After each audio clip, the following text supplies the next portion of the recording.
ఆంధ్రప్రదేశ్ రాష్ట్రంలో పెట్టుబడులు ఎవ్వరూ ఊహించలా.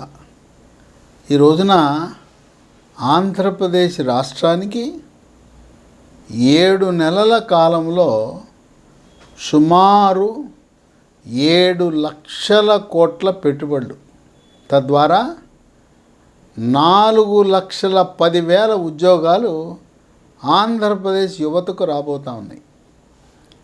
ఈ పెట్టుబడుల పరంపర పారిశ్రామికవేత్తలు, స్వదేశీ పెట్టుబడిదారులు, విదేశీ పెట్టుబడిదారులు క్యూ కట్టి ఆంధ్రప్రదేశ్ రాష్ట్రానికి వస్తున్నారు.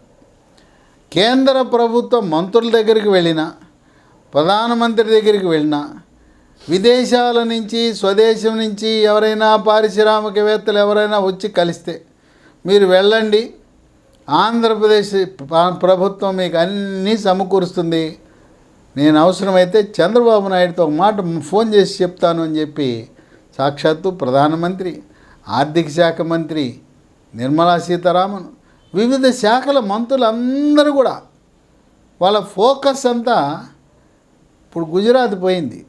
ఒకనప్పుడు ప్రధానమంత్రి గారి రాష్ట్రము గుజరాత్ మీద ఫోకస్ పెట్టేవారు.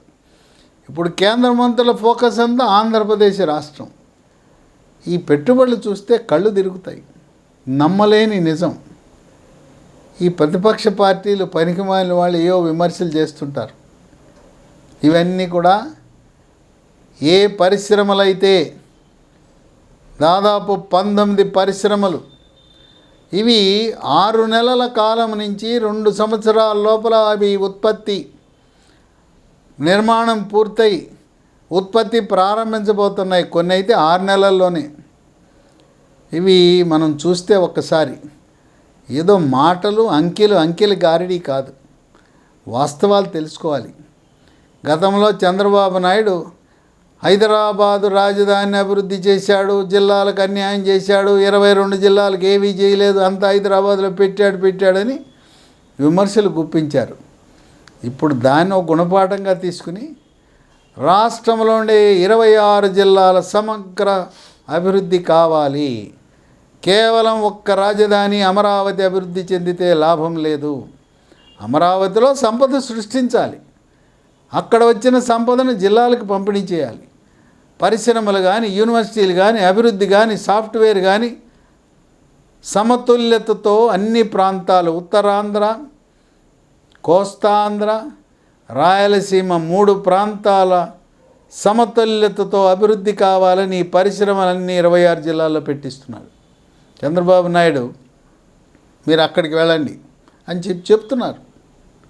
భూములు అక్కడ కేటాయిస్తున్నారు.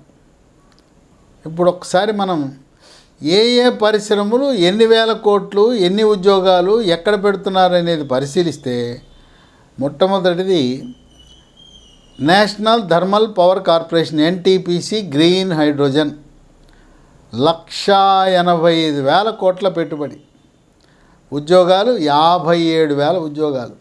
ఎక్కడ? విశాఖలో.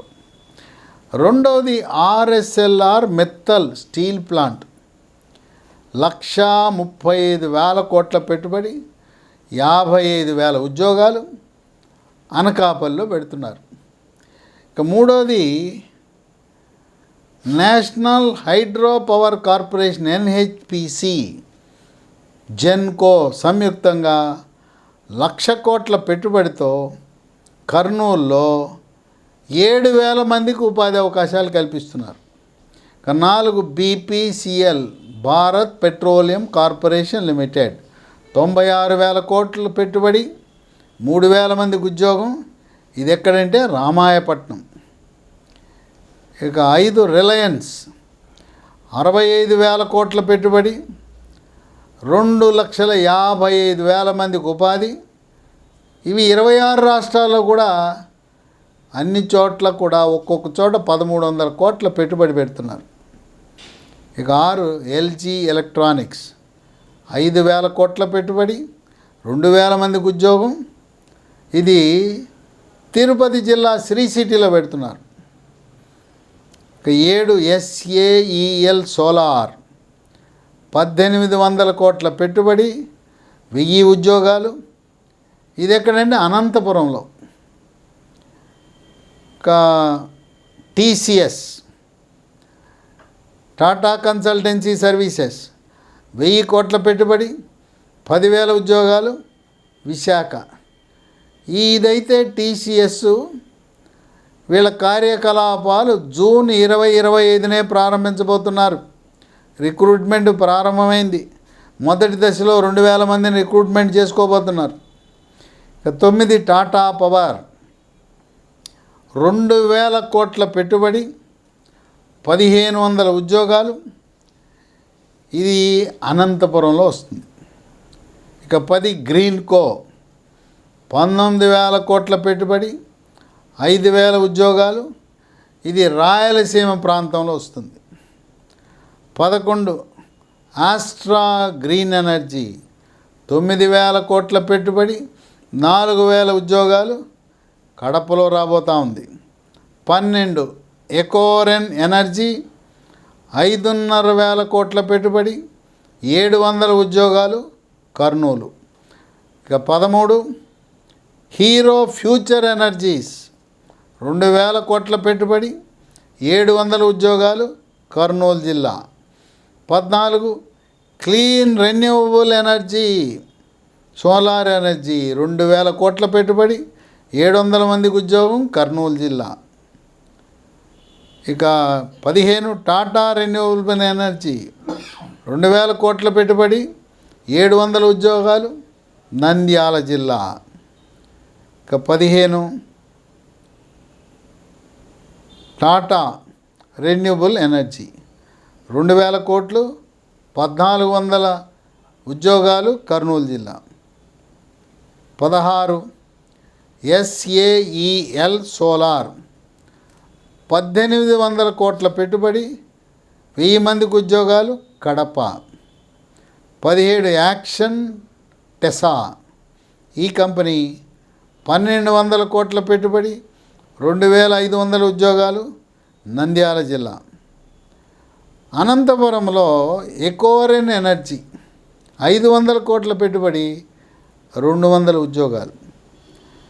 19 కడపలో ఎకోరెన్ ఎనర్జీ ఈ సోలార్ ఎనర్జీ 250 కోట్లు, 1,800 మందికి ఉద్యోగం. ఇవన్నీ కలిపి 6,33,000 కోట్లు, 4,10,000 ఉద్యోగాలు. ఎవరైనా ఊహించారా?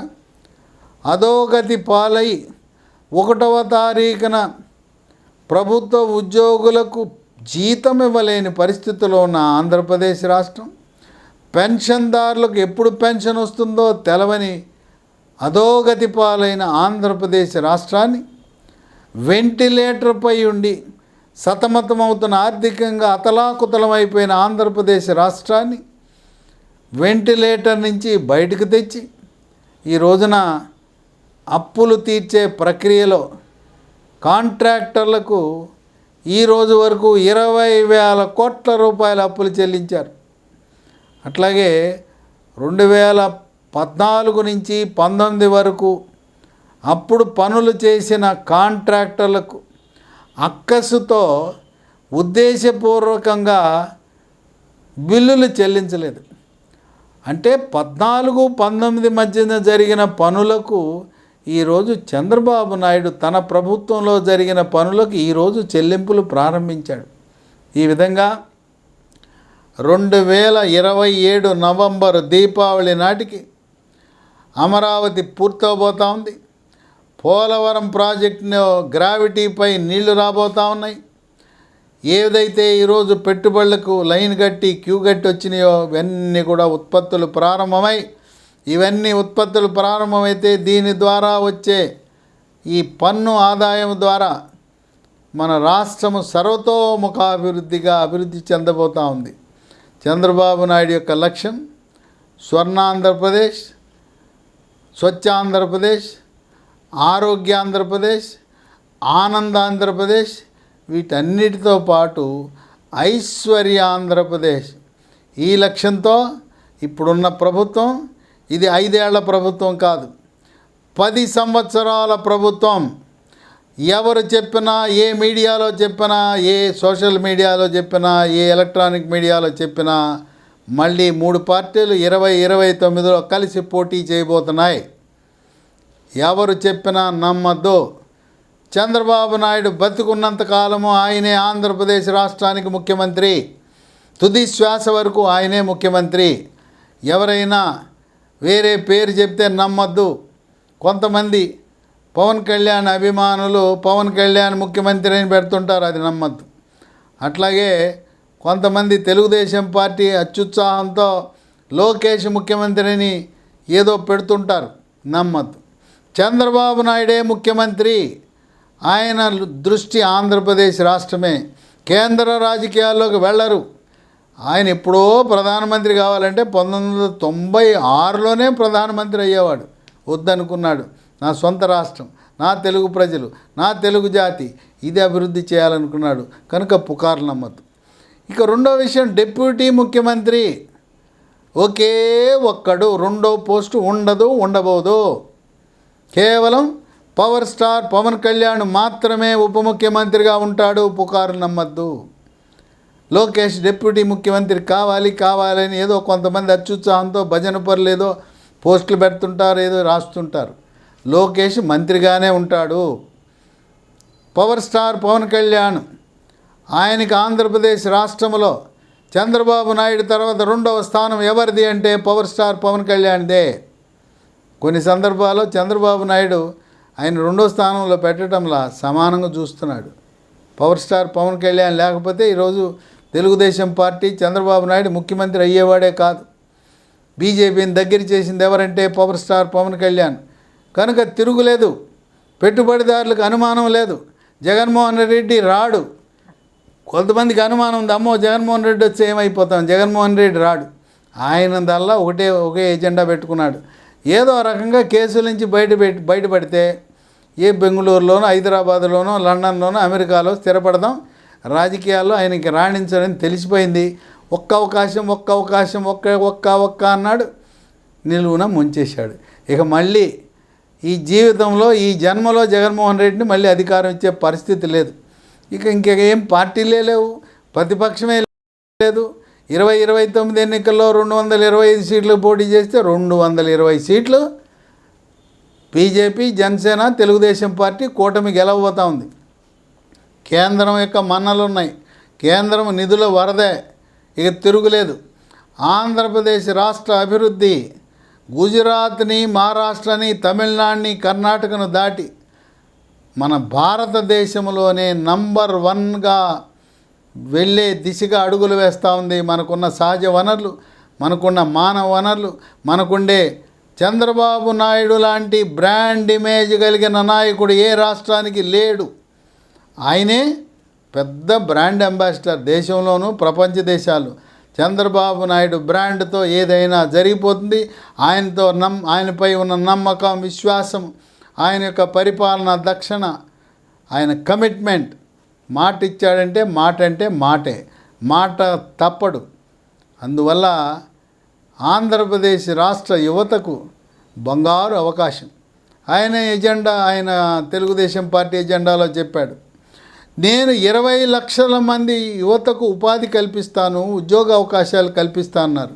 దాంట్లో భాగంగా 6 నెలల్లోనే మనకు ఒక దశ 4,10,000 ఉద్యోగాలు సృష్టించే విధంగా బాటలు వేసిన మహనీయుడు, చరిత్రలో నిలిచిపోతాడు.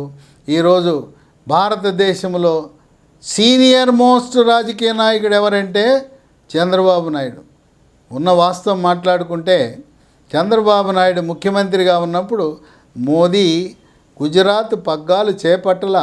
మోదీ గుజరాత్ రాష్ట్రంలో ముఖ్యమంత్రి అయిన తర్వాత అధికారులను పంపి ఉమ్మడి ఆంధ్రప్రదేశ్ రాష్ట్ర పాలనలో జరిగిన సంస్కరణలు, పరిపాలనా సంస్కరణలు, ఆర్థిక సంస్కరణలు అధ్యయనం చేసి గుజరాత్లో అమలు చేయమని చెప్పారు. ఆ విధంగా పరిపాలనలోనూ, రాజకీయంగాను అన్ని రకాలుగా మరి ఒక దార్శనికుడుగా అయినా కూడా చంద్రబాబు నాయుడు సీనియర్ అయినా ఈరోజు ఆయన ప్రధానమంత్రికి, హోంశాఖ మంత్రి అమిత్ షాకి ఇచ్చే గౌరవం, ఆయన కేంద్ర మంత్రులకు ఇచ్చే గౌరవం, సహచర ముఖ్యమంత్రులకు ఇచ్చే గౌరవం అది మనం వర్ణనాతీతం. ఆయన ఎదిగిన కొద్దీ ఒదిగుండాలనే దానికి ఒక ప్రత్యక్ష నిదర్శనం. కనుక చంద్రబాబు నాయుడు పరిపాలనలో ఈ power star Pawan Kalyan deputy ముఖ్యమంత్రి ఆయన దగ్గర ఏ విధంగా పరిపాలనలో మెలకువలు ఉంటాయని నేర్చుకుంటున్నాడు, శిక్షణ పొందుతున్నాడు. ఆ విధంగా ఆంధ్రప్రదేశ్ రాష్ట్రం ఒక రాజకీయంగా బలమైన కూటమి పరిపాలన సాగిస్తుంది. ఈ social media, electronic media, print media ఈ పుకార్లను ఎవ్వరూ నమ్మద్దు. అనవసరంగా మరి జన సైనికులు కానీ తెలుగుదేశం పార్టీ కార్యకర్తలు కానీ అత్యుత్సాహము ప్రదర్శించడం మంచిది కాదు. మళ్ళీ ఒకసారి చెప్తున్నా, చంద్రబాబు నాయుడే బతికున్నంతకాలం ఆంధ్రప్రదేశ్ రాష్ట్రానికి ముఖ్యమంత్రి. అలాగే ఆయన ముఖ్యమంత్రిగా ఉన్నప్పుడు నంబర్ 2 స్థానంలో ఉండేది ఉండబోయేది పవర్ స్టార్ పవన్ కళ్యాణ్. లోకేష్ కేవలం మంత్రివర్గంలోనే స్థానం ఉంటుంది తప్పనిచ్చి లోకేష్ డిప్యూటీ చీఫ్ మినిస్టర్ కాడు, అవ్వడు, ఇవ్వరు అనేది తెలుగుదేశం కార్యకర్తలు, ఆయనకి భజన పరులు గమనించవలసిన అవసరం ఉన్నది. కనుక నారద పాత్ర పోషిద్దామన్నా అది చెల్లుబాటు కాదని గమనించాలి. ఈ రోజున ఆంధ్రప్రదేశ్ రాష్ట్రంలో పెట్టుబడులను చూసి ఆర్థిక రంగ నిపుణులు, రాజకీయ విశ్లేషకులు నివ్వెరపోతున్నారు.